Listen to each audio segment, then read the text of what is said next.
I'd like to bring in Eric Eggers from the Drilldown podcast and the Government Accountability Institute, one of the smartest people we know.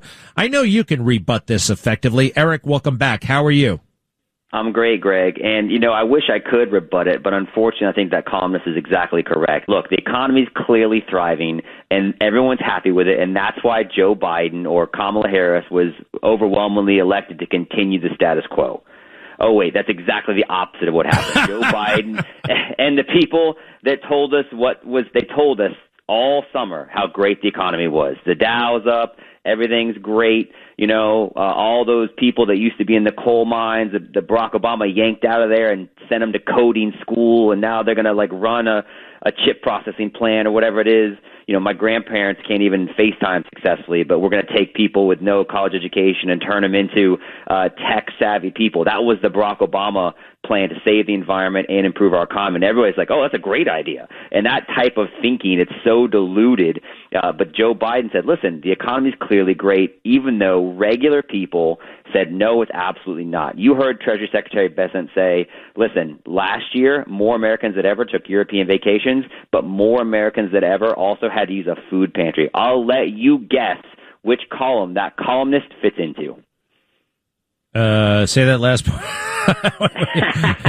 I mean, yeah, no, I get it. I do get it. But what about this? And what about this one part here?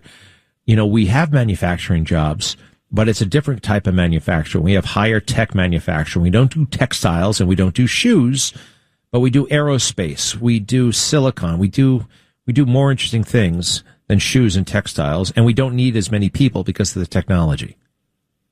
We may not need as many people because of the technology, but that still leaves a lot of the American workforce that's kind of sitting on the side. Now, and the argument would be, well, these people don't want to participate in this level of labor, which is why China's out there making all these memes of showing these overweight American factory people putting together phones or Nike shoes.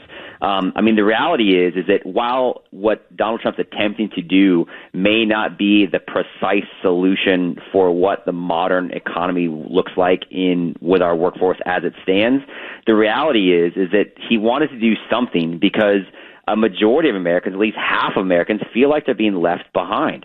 88% of the stocks in this country are owned by the top 10%, and the next 40% of stocks are owned by, I believe, the next 40%, meaning 50% of this country is not participating in the stock market. And you talk about voters that are 18 to 25. You talk about people without a college education. You talk about people making less than $40,000 a year. That's the Trump coalition, right? That's the people that put Donald Trump back in office.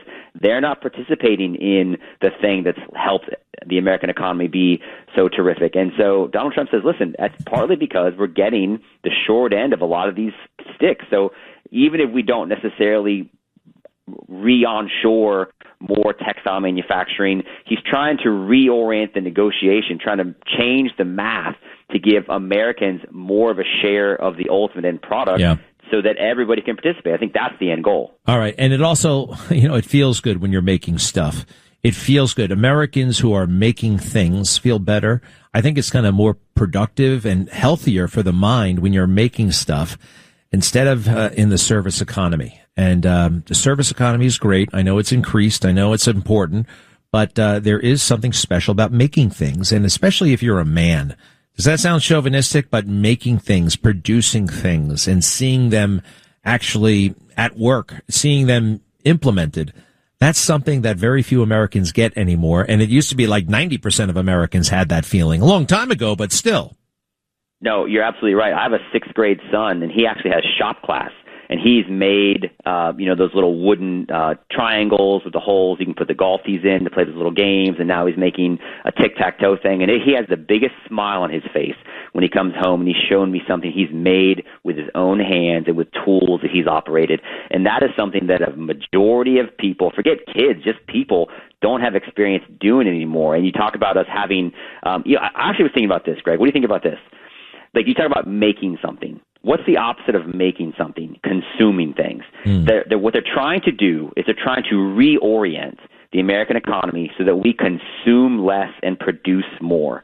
And I think even on a base existential level, I mean, what do they say is one of the big problems with American churches today? It's that the people that go to church, they have this consumer mentality. And I wonder if we've stopped becoming a people who are willing to produce things and solve our own problems with our own hands, and we just expect to consume the solution that somebody else provides. That's what the economy's been like for the last multiple decades.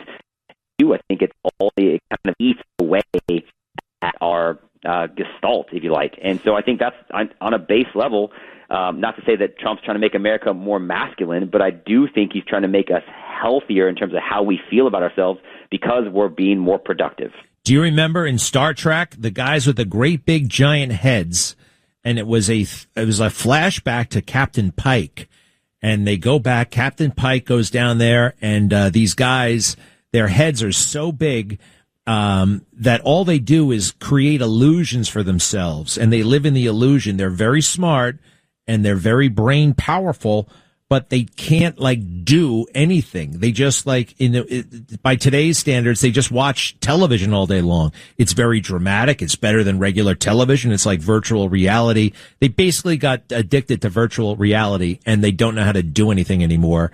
It's funny. That was like 50 years ago in Star Trek. All right. One other thing, if you don't mind. What are you hearing? And you've got great sources in the vibration. It's not that important, but I am somewhat curious about West Wing intrigue, right? Who's up, who's down? I hear that after 100 days, which is going to be pretty soon, President Trump is going to make some changes. Are you hearing anything along those lines in terms of his staff, in terms of the cabinet, in terms of anything? I will say this. I've seen, the signs that they say Elon Musk is going to be taking a less prominent role. We'll see ultimately where the Doge stuff shakes out and what the actual numbers are. But I think that the people that have been, in his ear, the Peter Navarros, the people that are kind of connected to the Steve Bannon wing seem to be having a more prominent voice. So is it your expectation that will continue to be the case, or do you think that's going to change? Well, I don't know. I mean, I'm thinking about the National Security Advisor, who does seem to be on thin ice. I can see even the way Trump treats him. He doesn't say his name. It's just the guy also looks very, very awkward. We're talking about Mike Waltz. Yeah. Nice guy, but apparently he blew it on that Signal chat. However, I still think that was a CISA deep state hit job. I really do, because I don't know if you know this, but CISA put out an advisory to senior government officials urging them to adopt Signal. They mentioned Signal because of Chinese hackers. They said senior government people, this is during the transition, should download and use Signal, an encrypted app. And then this happens, and then the same agency comes out and says everybody should delete Signal because it can't be trusted. I don't trust CISA. I really don't trust CISA. I don't trust the deep state. Do you think they just gave up, after everything they did? They're still trying to undermine Trump in big ways and small. You know anything about CISA? Well, I do know that I think people were reasonable to not trust just basic government communication. And I don't think that Michael Waltz just decided to add an Atlantic reporter. Oops. So I do think there's a lot more to it. And to your point about, and here's the two things I'll say, is I do think Donald Trump has been, generally speaking, pretty loyal. I mean, think about Pete Hegseth, and I know you're not a huge fan of Pete Hegseth, but, I mean, there was a lot of his appointments for these cabinet secretaries, Robert F. Kennedy Jr., who took a lot of heat, and he stood by him. He did not give up, and that's part of his kind of ethos, his playbook. He's not going to back down.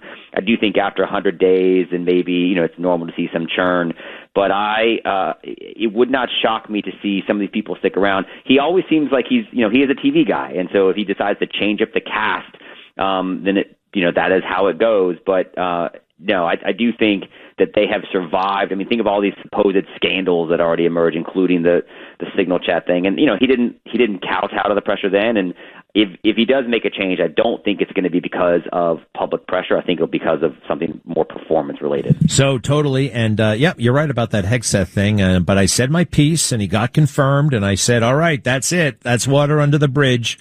And I'll support him any way I can.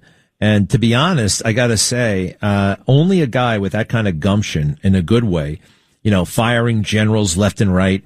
It takes a special person. I don't know if a traditional, think tank guy or former general could have fired CQ Brown. So, I give him credit. I give him a lot of credit for pulling it off. And I said my piece, but after he got confirmed, that's it. And we'll see what happens. But so far, I'm very impressed. Hey, the other stuff, real quick. Tell us about the Drilldown podcast. How do we get it? And how's your buddy Peter Schweizer? My buddy Peter Schweizer is in the office next door to me. He's got his door shut because he's finishing up this book that's going to be coming out next year, which I'm sure he'll be happy to tell you about at the appropriate time. We actually just recorded our latest episode of The Drilldown today. As you may know, Greg, it's tax day. And so we took a look at the IRS and the ways in which it's been weaponized previously. Somebody was a part, I won't say who now, but somebody was a part of the Tea Party Lois Lerner scandal that still plays a prominent role in the IRS. And the fact that they've said that they're going to go after, through this one division, a certain sector of the population who just happens to overwhelmingly be supporting conservative candidates, is one of the many problems that the IRS continues to have. We'll see if Trump's pick to succeed. You know, there's been 3 people step down as the head of the IRS this year. So, a live look at IRS headquarters might, in fact, have a flaming dumpster outside of it. It's not a good time to be at the IRS. Treasury Secretary Bessent said, you're going to work with immigration officials. We're going to use this information to find undocumented immigrants here, and we're going to be using the IRS as a way to get rid of people that shouldn't be in this country. Think about that. The IRS goes from 15 years ago being weaponized against just conservative groups who want to form a nonprofit. Now it's actually being weaponized on behalf of the American people to make sure that only legal citizens are here. And that's something that the IRS people didn't want to go along with. Talk about deep state. I mean, that's just one example of problems that exist right there. Eric Eggers, so brilliant. Check him out at the Drilldown podcast. Thank you, Eric, for being with us. All right. And best to Peter Schweizer.